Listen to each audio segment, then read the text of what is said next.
I tend to look at good creative as part of the bigger picture rather than an email that stands alone. Because if an email stands alone, then it's not part of a campaign. Where does it fit within the sort of the marketing cycle that you're trying to do? If you have very good relationships with your customers and they are used to you communicating with them via email, then that is obviously going to be your optimum thing that you're going to send to them.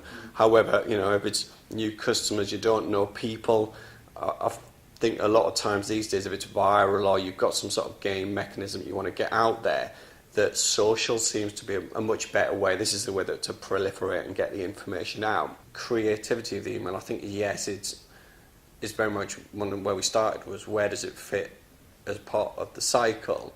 And you look at now the way that everything online is completely interlinked. You know, being able to put your tweet posts into your blogs that links through to your Facebook, to your LinkedIn. Yet email still seems to be sat outside of that. I think a lot of people are doing things, you know, lots of push through to website, ensuring your Facebook and your Twitter and all those details are on the email. But I think there's probably ways and creative ways now we can actually drive that link maybe between emails and the other social media.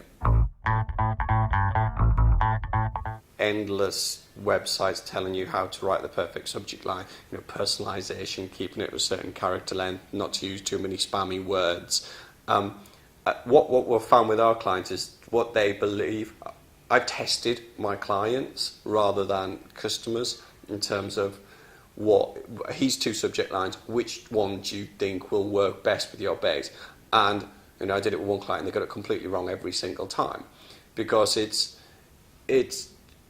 you can do, if you're so like an online company that's selling product, you want to sell something and it's an online product, then don't keep every email sale, sale, sale, sale, because at the same time you have a brand that the people are buying to, so you need to work out the frequency and, you know, when you're going to send it out and what you're going to include in that email. So you might have a sale one, which is very much, you know, summer sale, now on £39, but then ensuring that you have something that follows, which is brand, which is much more talking to you.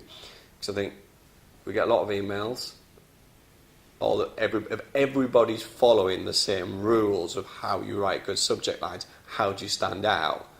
Talk to me, rather than just trying to write a great subject line. A lot of mistakes I see in terms of emails from that area is very much people want impact, and impact generally means image, and image generally means it gets blocked and it's lost. I think it's clear, it's good to get, you know, in a text, there are certain rules that, you know, the top for most effectiveness, you know, make sure that what you want people to do is get to that call to action quickly. I think there's always that narrative which is grab their attention, give them the information, call to action would be a standard narrative, but that's a space you've got, so get them to do something straight away, and that's where you have to be creative with the way you describe that, how you keep it interesting and not just a big scream. It is down to what it is that it's trying to achieve, what it fits a part of, and when you get it. I received an email yesterday from an online flower company. Was it a particularly good email? It did the job, it told me what they had to offer, yet it hit me at a time that seemed perfect for me. Whether they knew it'd been a miserable weekend, the sun was out shining a little bit more, I might have been a little bit more positive, they've sent me the email, and so what do I end up sending my wife some flowers? She obviously then replies back via email, what have I done?